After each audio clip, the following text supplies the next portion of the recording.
Hello friends, मैं मनीष सिंह स्वागत करता हूं आप सभी का एक बार फिर से आपके अपने YouTube channel exam warriors by Manish Singh पर। और आशा करता हूं आप सभी कुशल होंगे, स्वस्थ होंगे, सुरक्षित होंगे। तो फ्रेंड्स, आज हम फिर आपकी सेवा में हाजिर हैं अपने जो डेली के सेगमेंट्स हैं, डेली का डोज 21 मई के साथ, जिसमें टॉप 10 करंट अफेयर्स क्वेश्चन को समाहित किया गया है। तो चलिए फ्रेंड्स, हम बढ़ते हैं पहले क्वेश्चन की ओर। पहला क्वेश्चन है आपके स्क्रीन पे।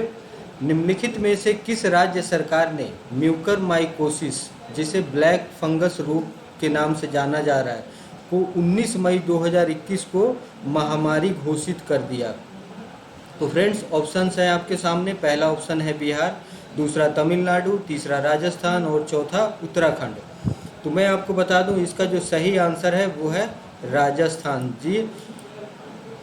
राजस्थान सरकार ने अभी हाल ही में 19 मई को ब्लैक फंगस रोग है, जिसे म्यूकरमाइकोसिस के नाम से भी जाना जा रहा है, ये कोरोना महामारी के साथ साथ ही ये इस तरह का एक नया ब्लैक फंगस नाम से एक रोग देखने को मिला है, जो एक और दोहरी संकट की स्थिति हमारे सामने ला दिया है। और राजस्थान सरकार ने इसे महामारी के रूप में घोषित कर दिया है। तो फ्रेंड्स, अभी तो हम आपको जैसे पता है कि कोरोना महामारी से हम लोग अभी लड़ रहे हैं, और ये सेकेंड वेव जो है वो पहले से काफ़ी ज़्यादा खतरनाक है। और इसी बीच ये ब्लैक फंगस महामारी एक और आ गई, और इसके बारे में बताएं, इसके जो लक्षण हैं और ये कैसे इस बीमारी से लोग चपेट में आ रहे हैं। तो ये उन लोगों को अपना निशाना बना रहा है, अपना शिकार बना रहा है। ये जो ब्लैक फंगस नाम की का जो रोग है, वो अगर जिसकी इम्यूनिटी सिस्टम काफ़ी कमज़ोर है, अगर कोई लंबी बीमारी से ग्रसित है, या फिर इस कोरोना डिजीज कोविड-19 से उबर चुका है और उसके जो इम्यून सिस्टम है वो वीक है, तो उनको खासकर ये जल्दी अपने चपेट में ले ले रहा है। और ये वैसे स्थानों पे ज़्यादा देखने को मिल रहा है जहाँ पे धूल अधिक है, मिट्टी अधिक है। जैसे कि आप समझ सकते हो, जहाँ पे कंस्ट्रक्शन साइट्स हैं, जहाँ पे खेती खलिहान की जो जगह होती है, जहाँ पे धूल मिट्टी का ज़्यादा संभावना होता है।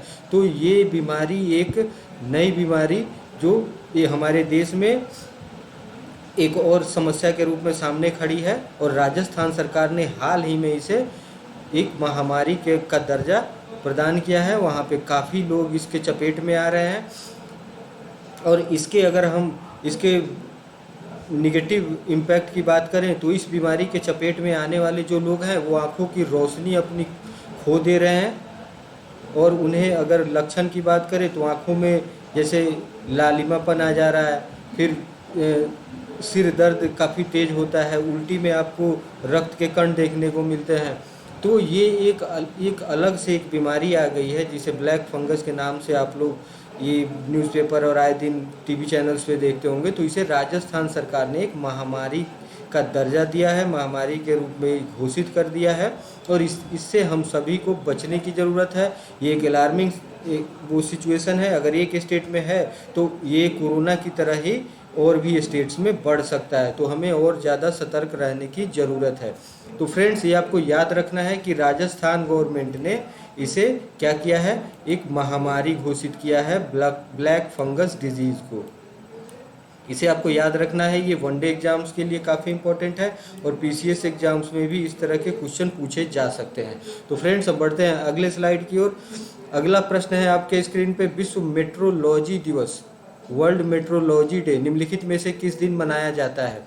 देखिए, मेट्रोलॉजी जो वर्ड है, इससे आप क्या समझते हो? मेट्रोलॉजी मीन्स माप तौल और एक स्टैंडर्ड यूनिट जो हम निर्धारित करते हैं एक विश्व स्तर पे, उससे संबंधित उसके प्रति जागरूकता लाने के लिए ये दिवस मनाया जाता है।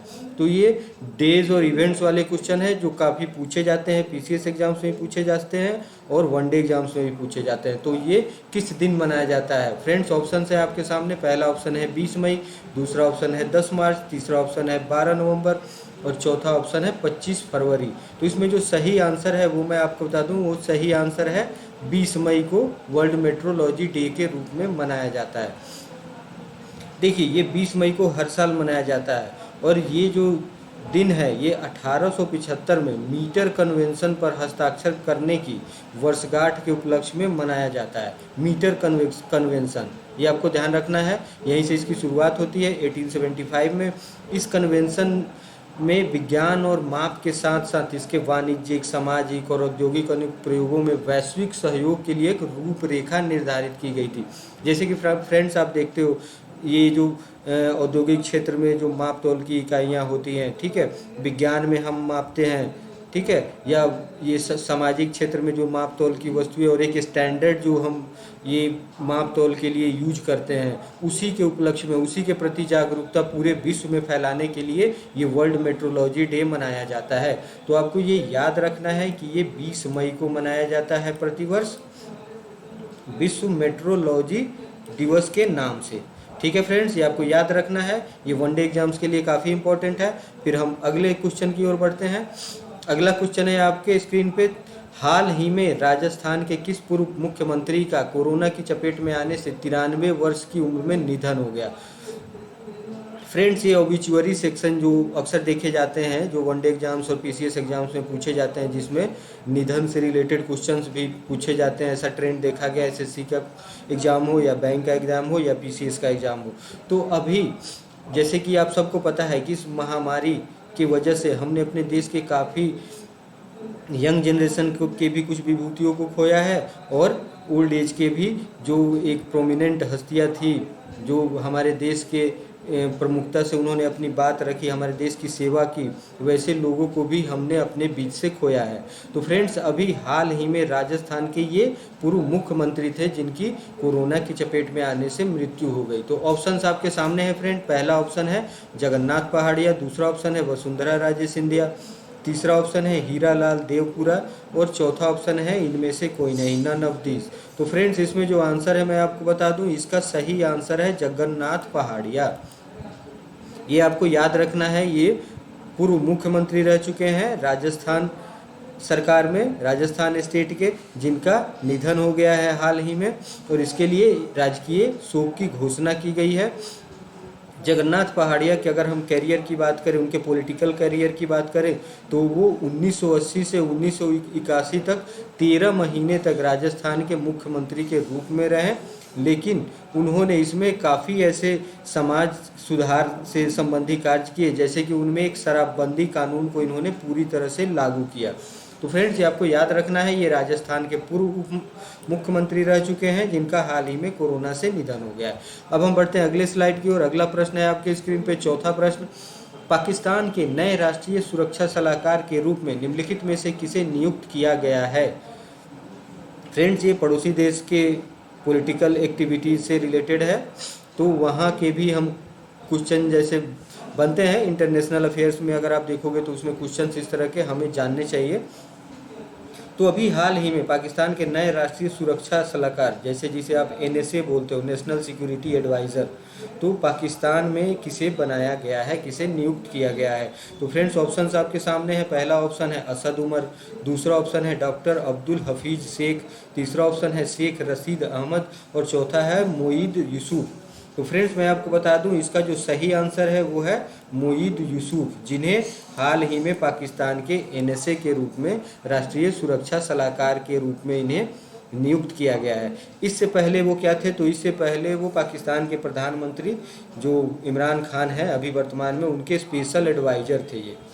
ठीक है फ्रेंड्स, तो ये आपको इनका नाम याद रखना है। ये इंटरनेशनल अफेयर्स के सेगमेंट में पूछा जा सकता है वनडे एग्जाम्स में और पीसीएस एग्जाम्स में।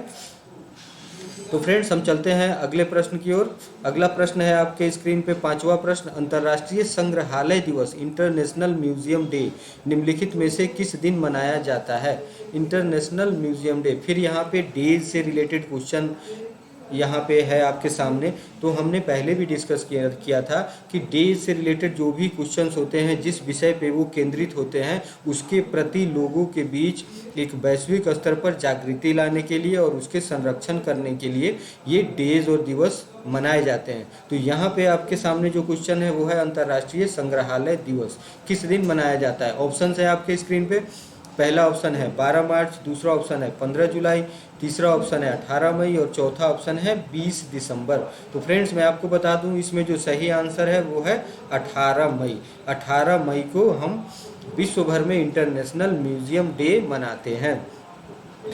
अब इसमें संग्रहालय की जो भूमिका है उसके बारे में लोगों को हम जागरूक पैदा करने के लिए मनाते हैं। संग्रहालय क्या है, म्यूजियम में क्या होता है, जैसे कि आप जाते हैं हमारे यहाँ भी म्यूजियम में आप देखेंगे, दिल्ली में नेशनल म्यूजियम वगैरह है, तो वहाँ पे अगर आप देखोगे तो उसमें हमारी जो विरासत है, हमारी जो संस्कृतियाँ हैं, ठीक है, उसको संजो कर रखी गई है। इससे हमारे देश के बारे में, हमारी सभ्यता के बारे में आपको जानकारी मिलती है। तो इसके प्रति लोगों को जागरूक किया जाए, इसलिए विश्व भर में 18 मई को अंतर्राष्ट्रीय संग्रहालय दिवस के रूप में मनाया जाता है। और सर्वप्रथम अगर हम बात करें तो इस दिवस को कब मनाया गया था, तो 1977 में इसे सबसे पहले मनाया गया था। तो फ्रेंड्स आपको ये याद रखना है, 18 मई का दिन, 18 मई प्रतिवर्ष किस रूप में मनाया जाता है, तो अंतर्राष्ट्रीय संग्रहालय दिवस के रूप में हम मनाते हैं। तो ये आपको याद रखना है। ये वनडे एग्जाम्स के लिए काफ़ी इंपॉर्टेंट है, पीसीएस एग्जाम्स में भी इस तरह के क्वेश्चन पूछे जाते हैं। चलिए फ्रेंड्स, अब हम अगले प्रश्न की ओर बढ़ते हैं। अगला प्रश्न है आपके स्क्रीन पे, कर्नाटक के मुख्यमंत्री बीएस येदियुरप्पा ने कोविड के कारण लॉकडाउन लगाए जाने से हुए नुकसान के लिए कितने करोड़ रुपए के राहत पैकेज की घोषणा की है। तो देखिए फ्रेंड्स, यहाँ पे जैसे कि आपको पता है कि अभी हमारा देश एक वैश्विक महामारी कोविड-19 के जो ये कोरोना से जो महामारी की स्थिति उत्पन्न हुई है हमारे देश में, उससे गुजर रहे हैं और काफ़ी भयावह स्थिति है हमारे देश के अंदर। और विभिन्न राज्य हैं वो समय समय पे तरह तरह की योजनाएं लाकर राहत पैकेज, सहायता राशि देके अपने लोगों की मदद कर रहे हैं कि इस विषम परिस्थिति में उनकी जीविका चलती रहे और वो सरवाइव कर सके। तो फ्रेंड्स यहाँ पे एक क्वेश्चन है, कर्नाटक के मुख्यमंत्री बीएस येदियुरप्पा। आपको ये याद रखना है, प्रश्न में भी एक फैक्ट आपको मिल जाएगा कि कर्नाटक के जो वर्तमान मुख्यमंत्री हैं उनका क्या नाम है, बीएस येदियुरप्पा। ठीक है, ये आपको याद रखना है, वनडे एग्जाम्स के लिए काफ़ी इंपॉर्टेंट है। तो हम आगे बढ़ते हैं, देखते हैं कि कितने करोड़ रुपए की राहत पैकेज की घोषणा लॉकडाउन के दौरान की गई है। तो पहला ऑप्शन है आपके सामने 3,250 करोड़ रुपए, दूसरा है 1,250 करोड़ रुपए, तीसरा है 4,250 करोड़ रुपए और चौथा है 2,250 करोड़ रुपए। तो फ्रेंड्स मैं आपको बता दूं इसमें जो सही आंसर है वो है 1,250 करोड़ रुपए। तो ये एक डेटा से रिलेटेड है, ये एक आंकड़ों से संबंधित प्रश्न है जिसे आपको याद रखना है। ये स्टेट स्पेशल क्वेश्चन के अंतर्गत आता है, जिसे लॉकडाउन की स्थिति में कर्नाटक स्टेट ने, जहां के मुख्यमंत्री बीएस येदियुरप्पा ने ये घोषणा की है कि ऑटो रिक्शा चालक, टैक्सी चालक और कैब चालकों को 3,000 रुपये की राहत इस योजना के तहत दी जाएगी। इसमें 2,10,000 चालकों को फ़ायदा होगा और इसके अतिरिक्त निर्माण कार्यों में लगे मजदूरों को भी 3,000 रुपये दिए जाएंगे। नाई, धोबी, दर्जी आदि जो घरेलू नौकर और चमड़े उद्योग में जो लोग लगे हुए हैं, जो गैर संगठित क्षेत्र के मजदूर हैं, उन्हें भी 2,000 रुपये की सहायता राशि दी जाएगी। तो इस पैकेज के अंदर ये सारे लोगों को ये सहायता राशि दी जाएगी। तो फ्रेंड्स ये आपको याद रखना है कि कर्नाटक सरकार ने कितने रुपए की मंजूरी दी है इस लॉकडाउन के दौरान सहायता राशि के रूप में। तो 1,250 करोड़ रुपए की सहायता राशि देने की घोषणा अभी हाल ही में की गई है। तो फ्रेंड्स ये आपको याद रखना है, इस तरह के क्वेश्चन पूछे जाते हैं पीसीएस एग्जाम्स में भी और वनडे एग्जाम्स के लिए भी ये काफ़ी इंपॉर्टेंट है। अब हम बढ़ते हैं अगले क्वेश्चन की ओर। अगला क्वेश्चन है आपके स्क्रीन पे 7वां प्रश्न, माली के प्रधानमंत्री के रूप में फिर से किसे नियुक्त किया गया है। माली फ्रेंड्स, माली ये एक देश है जो अफ्रीकन कॉन्टिनेंट में आता है, अफ्रीकन कंट्री है ये माली। जैसे कि आपने नाम सुना होगा सूडान, नाइजीरिया, तो उसी के आसपास का ये देश है माली। तो यहाँ के प्राइम मिनिस्टर किसे बनाया गया है। फ्रेंड्स ऑप्शन है आपके सामने, पहला ऑप्शन है मोक्टर ओउने, दूसरा ऑप्शन है मूसा मारा, तीसरा ऑप्शन है मोडिबो सिडिबी और चौथा ऑप्शन है सोमला सिसे। देखिए इस तरह के नाम है क्योंकि ये वहाँ के लोकल नेम है, इसलिए आपको थोड़ा सा उच्चारण करने में थोड़ी परेशानी होगी, लेकिन इनका नाम हमें याद रखना है। तो मैं सही उत्तर बता दूं आपको, इसमें जो माली के प्रधानमंत्री के रूप में जिसकी नियुक्ति हुई है उनका नाम है मोक्टर ओउने। ये एक इंटरनेशनल अफेयर्स, इंटरनेशनल अंतर्राष्ट्रीय गतिविधि से संबंधित प्रश्न है जो वनडे एग्जाम्स में, पीसीएस एग्जाम्स में और यूपीएससी में भी पूछे जा सकते हैं, या कोई और एग्जाम हो जो आपके अपकमिंग एग्जाम हो। तो फ्रेंड्स, ये करंट अफेयर्स की जो तैयारी है ये हमें रोज करनी है।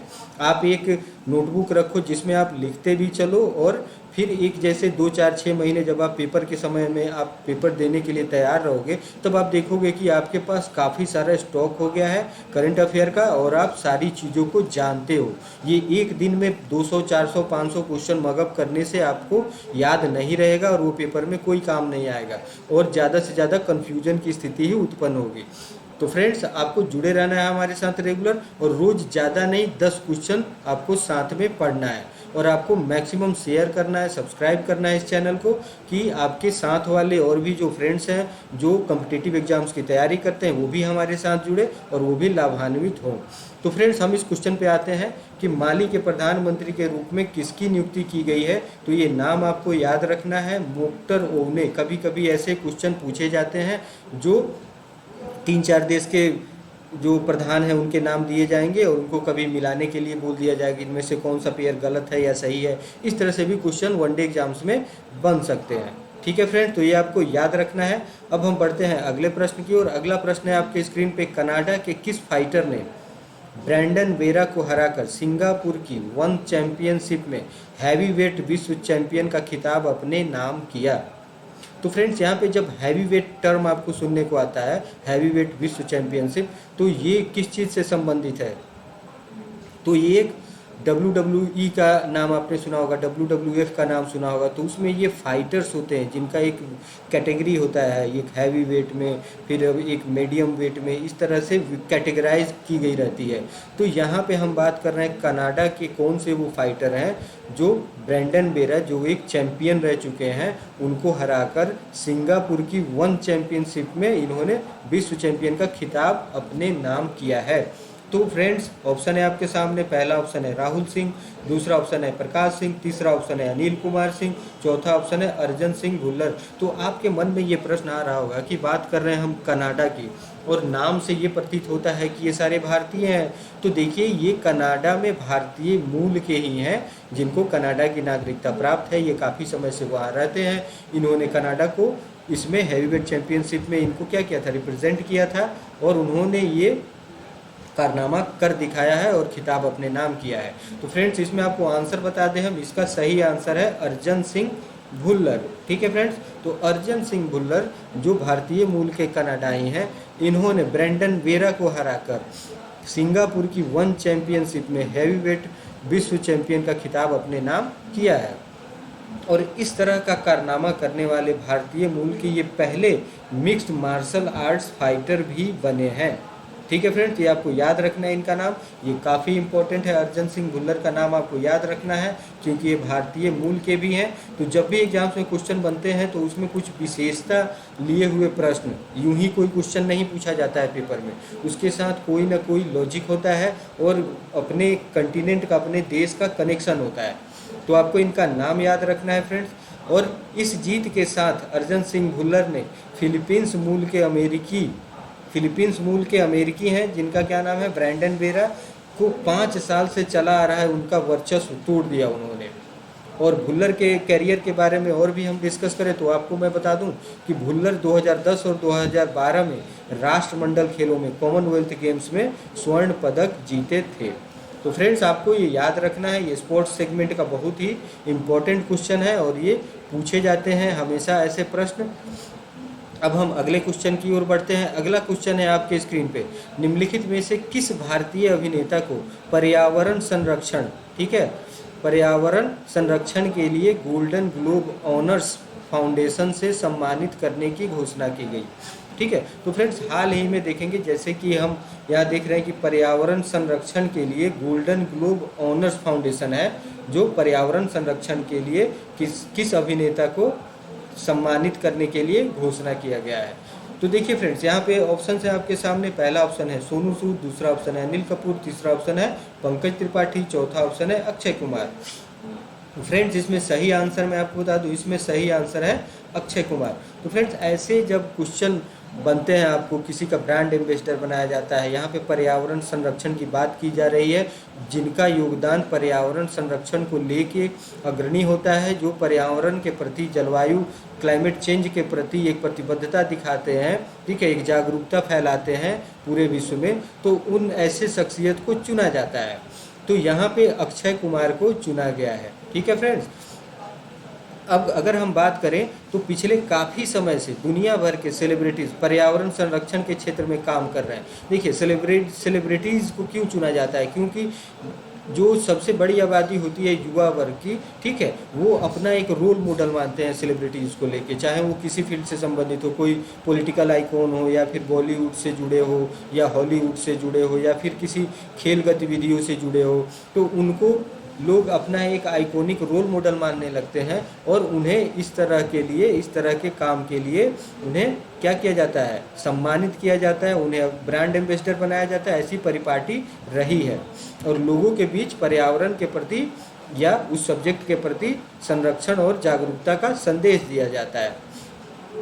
तो इन सितारों में, जो फिल्मी सितारों को, बॉलीवुड के जो फिल्मी सितारे हैं जिनको इस तरह से एक ब्रांड एम्बेसडर बनाया जाता है या सम्मानित किया जाता है, उनमें जो प्रमुख नाम है वो है दिया मिर्जा, अजय देवगन, अमिताभ बच्चन और अभिषेक बच्चन जैसे सितारे सक्रिय रहे हैं। ठीक है फ्रेंड्स, अब इस लिस्ट में अक्षय कुमार का भी नाम जुड़ गया है, क्योंकि उनके प्रयास जो रहे हैं पर्यावरण संरक्षण को लेके, इसलिए उनके नाम को आगे किया गया है और उन्हें सम्मानित किया गया है। तो फ्रेंड्स ये आपको याद रखना है, ऐसे ऑप्शंस दिए रहेंगे, क्योंकि इसमें काफ़ी सारे बॉलीवुड के जो सितारे हैं, सेलिब्रिटीज़ हैं, वो इसके अंतर्गत आते हैं। तो हाल फिलहाल में अगर क्वेश्चन बनता है तो उसमें जो करंट में जिसे सम्मानित किया गया है उसका नाम आपसे पूछा जाएगा। तो फ्रेंड्स ऐसे क्वेश्चन मिसलेनियस सेगमेंट में पूछे जाते हैं। अब हम बढ़ते हैं अगले प्रश्न की ओर। अगला प्रश्न है आपके स्क्रीन पे, किस देश की महिला क्रिकेट टीम ने सबसे अधिक वनडे जीत दर्ज करने का विश्व रिकॉर्ड बनाया है?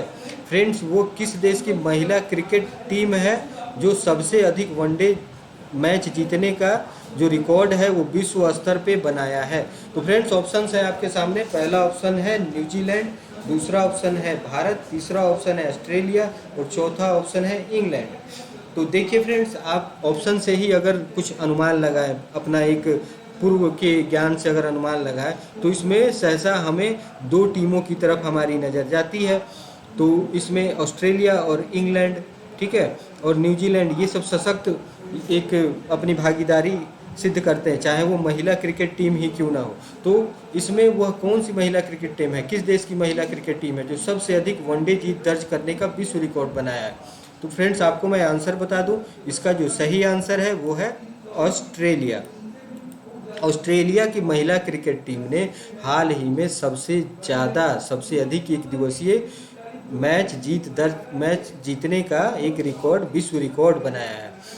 यह जो टीम है ऑस्ट्रेलिया की, वो 3 मैचों की श्रृंखला, जो वनडे मैचों की श्रृंखला खेली गई थी न्यूजीलैंड के विरुद्ध, तो न्यूजीलैंड को हराने के बाद ये उपलब्धि उन्होंने हासिल की है। अगर हम इसके महिला क्रिकेट टीम की इसकी बात करें, ऑस्ट्रेलियन महिला क्रिकेट टीम की, तो इसके इतिहास की अगर हम बात करें, अगर थोड़ा इतिहास के पन्नों में पीछे आए, तो ऑस्ट्रेलियाई महिला क्रिकेट परिषद जो है, ठीक है, ऑस्ट्रेलिया वीमेन क्रिकेट काउंसिल, उसका गठन कब हुआ था? उसका गठन 1931 में हुआ था, ठीक है, और 1934 में AWCC, जिसे आप ऑस्ट्रेलियन वीमेंस क्रिकेट काउंसिल के नाम से जानते हैं, और इसके सदस्य के रूप में कौन कौन से? Victoria, New South Wales, Queensland, दक्षिण ऑस्ट्रेलिया और पश्चिमी ऑस्ट्रेलिया, ये सब जुड़ गए थे उनके साथ। तो देखिए ये जो आप नाम पढ़े, Victoria, New South Wales, Queensland, ये क्या है?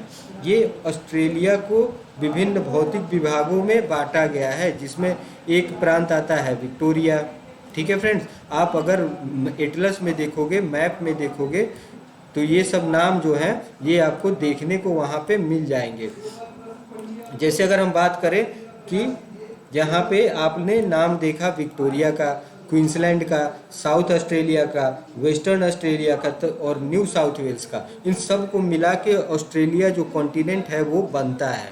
ठीक है, तो आपको मैं एक बात और इम्पोर्टेंट बात मैं डिस्कस करना चाहूँगा, जब भी आप करंट अफेयर्स के क्वेश्चन पढ़ते हैं, हम यहाँ पे चर्चा करते हैं आपके समक्ष, तो आप लोग एक चीज़ का हमेशा ध्यान रखें, आप लोग अपने साथ एक एटलस लेके रखें, एटलस जो साफ हो और स्पष्ट दिखने वाला हो, ठीक है फ्रेंड्स, तो उसको आपको, और जो सही उसमें माप दिया गया हो, ठीक है, सही शब्दों का उच्चारण दिया गया हो और स्पष्ट हो, तो वैसे एटलस को आप अपने साथ रखें। जैसे हमने अभी ये पढ़ा ऑस्ट्रेलियाई महिला टीम जिसने विश्व रिकॉर्ड बनाया है, और उसके साथ साथ आपने देखा यहाँ पे विक्टोरिया, क्वींसलैंड, साउथ ऑस्ट्रेलिया और पश्चिम ऑस्ट्रेलिया और न्यू साउथ वेल्स की बात हो रही है, तो तुरंत आप एटलस पलटो और उसमें ऑस्ट्रेलिया महाद्वीप को देखो और इन चीज़ों को आप खोजो। ये आपको याद हो जाएगा कि ऑस्ट्रेलिया को कितने ये जो क्षेत्र हैं, ये जो प्राकृतिक प्रदेश हैं उनमें बांटा गया है, और इन सब से मिल के, इतने प्रांतों से मिल के ऑस्ट्रेलिया का एक पूरा कॉन्टिनेंट बनता है।